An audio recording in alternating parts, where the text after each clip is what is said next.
Falando aqui sobre inchaço corporal.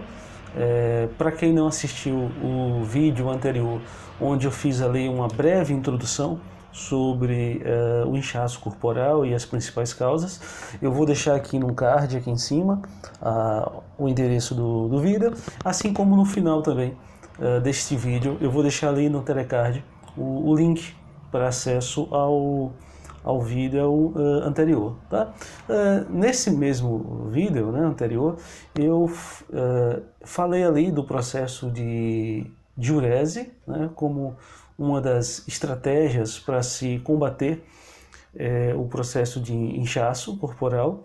E só relembrando, né, diurese é o nome que a gente se dá ali a eliminação de líquido através ali da via renal urinária. Né? E eu falei também que alguns alimentos, né, naturais são capazes de estimular esse processo de diurese e desta forma combatendo ali o inchaço corporal. Tá? E aí eu até me comprometi, né, a trazer aqui pelo menos 16 alimentos para vocês ficarem cientes. Né? São alimentos que são fáceis de serem encontrados, acredito que vocês conheçam todos eles, e é importante ali, né, o uso diário, né, desses alimentos na nossa dieta, para quem tem o intuito justamente de combater ali o inchaço, principalmente pelo processo de retenção de líquido. Tá?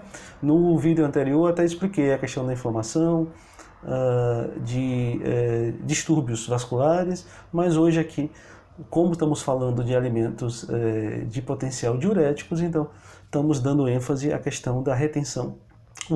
Estamos dando ênfase ao combate à retenção hídrica. Tá? Então eu vou direto a esses alimentos. Os primeiros ali são os alimentos à base de cafeína, né, os cafeinados. Então ali tem o café, o chá preto, o chá verde, que são diuréticos. Tá?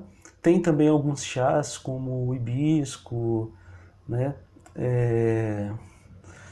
o orégano, que eu falei em vídeo anterior também, tá? São chás diuréticos. Eu só quero dar uma dica nesse caso aí dos cafeinados e dos diuréticos. Como os cafeinados eles são termogênicos, eles acabam estimulando ali o metabolismo, né? Então, assim, uma sugestão é que vocês ingiram durante o dia lá esses cafeinados e à noite vocês ingiram ali, por exemplo, chá, né? Como hibisco, orégano. Por quê? Isso por quê?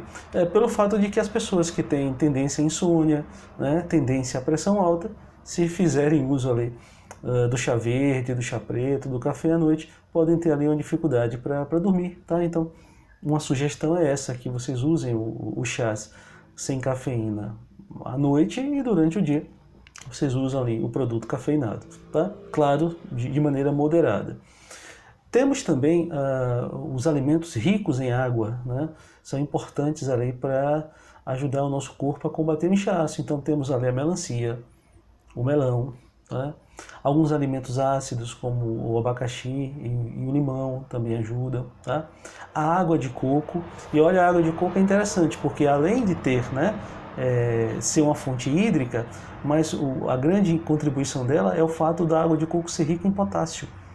E o potássio, ele é importante para combater, muito importante na verdade, para combater a retenção hídrica. Tá? Isso porque ele age de maneira contrária ao sódio. Enquanto o sódio retira ali a água do sangue e armazena no intestício, intestício é a porção do nosso corpo que fica ali, o espaço que fica entre os tecidos, entre os órgãos e o sangue. Então o sal, né, que é o sódio, ele retém líquido ali, promovendo então a retenção de líquido corporal e inchaço. E o potássio faz o contrário, ele ajuda a retirar essa água que estava retida ali no intestício de volta para o sangue para que possa ser eliminada. Tá? Então, a água de coco é rica ali em potássio.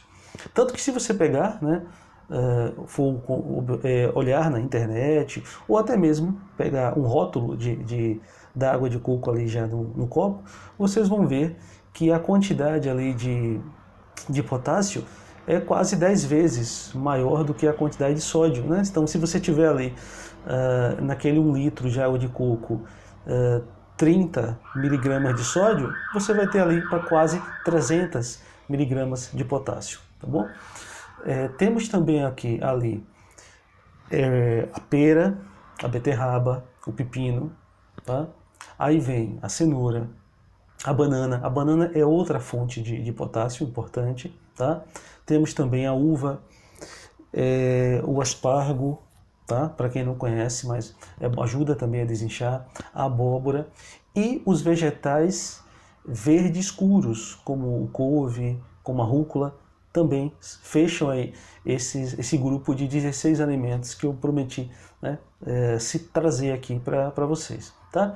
Mas existem também outros alimentos que por outras vias também ajudam no combate ao inchaço corporal. Tá? Esses 16 que eu citei aqui anteriormente, eles têm uma ação diurética, vão promover a diurese, a eliminação daquele excesso de líquido que estava retido no nosso corpo. Tá? Mas existem outras vias que ajudam a combater também esse inchaço. Por exemplo, mas para vocês entenderem isso, eu preciso que vocês entendam 2 conceitos: pressão hidrostática e pressão oncótica. Tudo isso são conceitos hemodinâmicos, relacionados ali com a circulação do sangue no nosso corpo. A pressão hidrostática é aquela pressão que faz a água sair do sangue para os tecidos, para os órgãos. Tá? E a pressão oncótica faz o contrário. É a pressão que faz o sangue reter líquido, faz com que o sangue consiga trazer de volta a água do tecido para o próprio sangue. Tá? E essas 2 pressões ajudam ali na manutenção do equilíbrio hídrico, da quantidade de água dentro e fora do sangue. Ok? Agora vem a parte da alimentação. Porque a pressão oncótica está relacionada à quantidade de proteínas que nós temos no sangue. Proteína tem afinidade com água. Quanto mais proteína no sangue, mais água, maior vai ser a pressão oncótica e maior vai ser a facilidade para o sangue recuperar, né, novamente essa água que enviou para o tecido ou que perdeu para o intestino.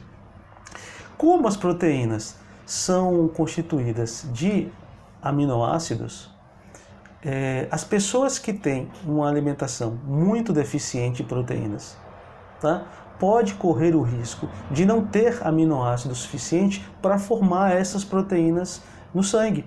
E aí não ter pressão oncótica suficiente para trazer a água de volta para o sangue. E essa água fica retida lá nos tecidos ou no intestino, ou seja, a água vai ficar retida no corpo, gerando ali o inchaço. Tá? Então, uma outra maneira de combater o inchaço corporal é ingerirmos ali fontes proteicas para que o nosso sangue tenha proteína suficiente para promover esse equilíbrio hídrico. Enquanto a pressão hidrostática leva a água para os tecidos, a pressão oncótica vai ajudar o sangue a recuperar essa água, promovendo o desinchaço. Tá? Então aí, quais são as sugestões? Alimentos ricos em proteínas, como o frango, né? De preferência grelhado, o salmão grelhado, né? O ovo é uma boa fonte de proteína, e demais fontes proteicas, sejam vegetais ou sejam animais, mas cuidado, que não fontes proteicas que não sejam ricas em sal, que não sejam ricas em sal, que não sejam ricas em açúcar, que não sejam ricas em gordura, porque são substâncias que retiram água do sangue e ainda estimulam processos inflamatórios. Tá? Os suplementos proteicos também seriam uma boa, no sentido de você ajudar a estabelecer essa pressão oncótica. Tá? E, por final, para não esquecer, o mais importante de todos esses alimentos para promover o desinchaço, novamente falo dela, né, que é a água.